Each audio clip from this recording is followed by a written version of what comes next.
Buenas tardes, mi nombre es Hilda Pereira, estudiante de Contaduría Pública, y hoy para la unidad curricular Contabilidad Ambiental les vengo a presentar el marco regulatorio ambiental, específicamente la legislación ambiental venezolana. Primeramente tenemos los principios ambientales constitucionales. Como su nombre lo indica, son aquellos principios que están establecidos en la Constitución Nacional, es decir, en nuestra Carta Magna, referente al tema ambiental.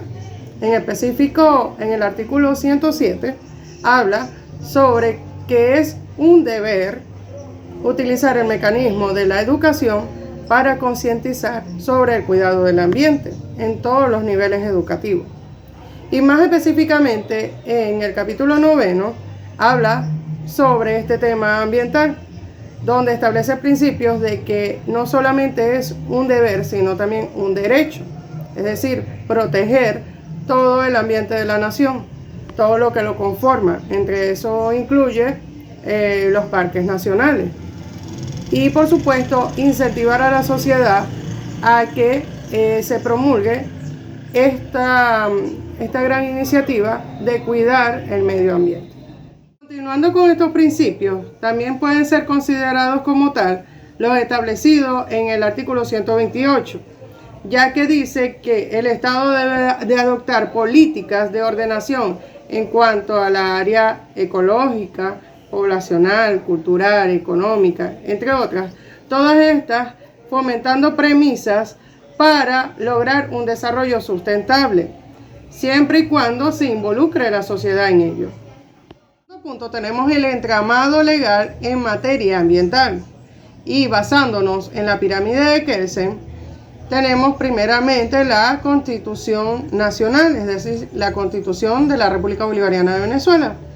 Como ya lo expliqué en el punto anterior, esta se basa específicamente en esta materia en los artículos 127, 128 y 129 de la sección en cuanto a los derechos ambientales. Pero luego tenemos las leyes orgánicas. Por ejemplo, está la Ley Orgánica del Ambiente, está la Ley Penal del Ambiente, está también la Ley de Bosques, Ley de Aguas, la ley que tiene que ver con respecto al manejo de la basura, y hay muchísimos decretos más, ¿verdad? Ordenanzas que establecen cómo debe ser tratado este tema. En cuanto a las definiciones básicas, tomé como referencia una pequeña lista. Entre esas, primeramente está ¿a qué nos referimos cuando decimos la palabra ambiente? Pues ambiente no es más que todas aquellas circunstancias que nos rodean, es decir, a los seres vivos. Por ejemplo, el ambiente está conformado por todos aquellos recursos y elementos como el agua, el aire, los bosques, el suelo, ¿ya? Todos ellos en conjunto, todos agrupados, forman lo que denominamos ambiente. Continuamos con otro concepto importante, que es el recurso natural. En este caso específico vendríamos diciendo que son aquellos elementos de los que dispone una industria, una empresa, para trabajar al nivel natural. Por ejemplo, las empresas que trabajan con madera, su recurso natural viene siendo los bosques, ¿ya? Es decir, cuando talan los árboles. Ahora, otro punto importante es el derecho ambiental. El derecho ambiental, pues lo pudiéramos decir que es una especialidad como tal de la carrera Derecho o de la rama del Derecho, y que esta se especifica o plantea prevenir y digamos a la vez corregir todas aquellas actividades agresivas que se realizan en contra del ambiente, que afectan al ambiente, ¿ya? Por lo general por el hombre. Ahora, en cuanto a la legislación ambiental, viene siendo simplemente aquel conjunto de normas, leyes que se establecen en un determinado país, en la nación, para proteger al ambiente.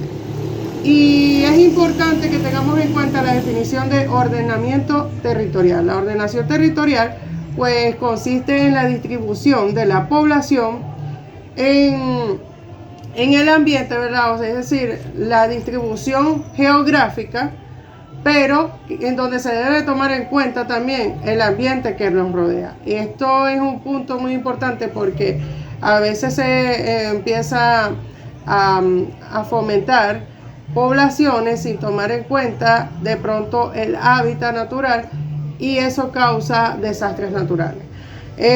Un punto muy importante también para esto es la polución. Este término se refiere a la contaminación excesiva, extrema, en las que incurren las industrias, las empresas, al momento de trabajar, de fabricar sus productos, sin una medida, digamos, preventiva para así no afectar el ambiente. Lo que genera que el pasivo ambiental. Este término se refiere en sí a aquellas, digamos, deudas que tienen las empresas con el medio ambiente y con la sociedad que los rodea, ya que al afectar al ambiente, pues afecta a sus habitantes. Ahora, cuando hablamos en cuanto a las obligaciones legales en esta materia, volvemos a retomar lo que es el artículo 127 de la Constitución Nacional, en donde se establece que es un deber proteger y mantener el ambiente, no solo para la generación en la que se vive, sino para las generaciones futuras.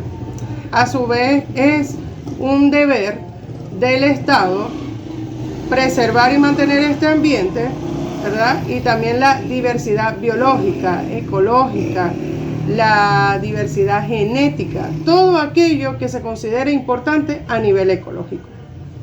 Cuando hablamos del tema de las sanciones, tenemos que tener en cuenta primero que es un delito ambiental, y este no es más que todas aquellas acciones que incurra tanto una persona natural o una persona jurídica, en este caso las empresas, y que afecte de manera significativa o muy grave al ambiente.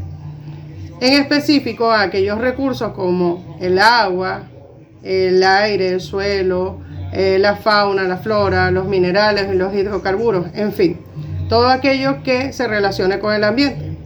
Ahora, estas sanciones están establecidas tanto a nivel civil y a nivel penal. Cuando hablamos de sanciones civiles, nos referimos, por ejemplo, cuando se presta un servicio comunitario. Y estas las establecen las diferentes leyes orgánicas de las que se habló en el entramado. Ahora, en cuanto a las sanciones penales, son más específicamente establecidas en la Ley Penal del Ambiente. Tenemos varios ejemplos. Si se incurre en la caza indiscriminada de animales silvestres, esto puede generar una multa, ¿verdad? Que puede ir una multa o un arresto de 3 a 9 meses. Pero también tenemos el caso de que si se contamina el mar, por ejemplo, con residuos tóxicos o con aguas residuales, en el caso de las empresas, estas pueden inclusive llegar a tener como sanción la prisión de 3 a 12 meses. Y una mucho más grave sería provocar un incendio, tanto a nivel de selva o a nivel forestal, es decir, un incendio en un bosque. Esto sí ya acarrea una medida de prisión de 1 a 6 años. Ahora tenemos otro ejemplo en cuanto a lo que ya hablamos de las sanciones civiles, ¿verdad? Por ejemplo, la ley de conservación de las playas. Estas playas deben ser conservadas de manera adecuada, no debe contaminarse, pero aquellas personas que puedan incurrir o empresas en abandonar escombros o desechos, ¿verdad?, que sean muy notorios o en gran cantidad, también pueden ser multadas, en este caso por unidades tributarias. Si es persona natural, de 10 a 25 unidades tributarias, y si es persona jurídica, entre 100 y 500 unidades tributarias. Último y no menos importante, tenemos la relación entre la legislación ambiental y, por supuesto, las categorías y partidas contables. En toda contabilidad, el balance general está estructurado por activos, pasivos y capital. Y, por supuesto, el estado de resultados por ingresos y egresos. Pues esto no es diferente cuando se tratan de partidas o cuentas a nivel ambiental o medioambiental. nosotros podemos categorizar cuentas como activos medioambientales, por ejemplo, unas hectáreas de bosque que van a ser luego talados. Eso lo podemos considerar un activo medioambiental, ¿ya? Solamente es, digamos, un agregado más a la cuenta y que le da, digamos, lo que denominamos el apellido de qué específicamente, qué activo estamos tratando. ¿Por qué se relaciona con la legislación? Porque, bueno, digamos, la contabilidad también está basada en leyes, ¿sí? Y no escapa de tenerse en cuenta todo lo establecido en las leyes anteriores que mencionamos, ¿verdad? En el entramado, ya que a pesar de que se lleve una contabilidad, toda empresa debe incurrir en cumplir estas normas establecidas tanto en la Constitución como en todas las leyes que nombramos: Ley Orgánica del Ambiente, la Ley Penal del Ambiente, de bosques, del agua, del tratamiento de la basura, entre otros.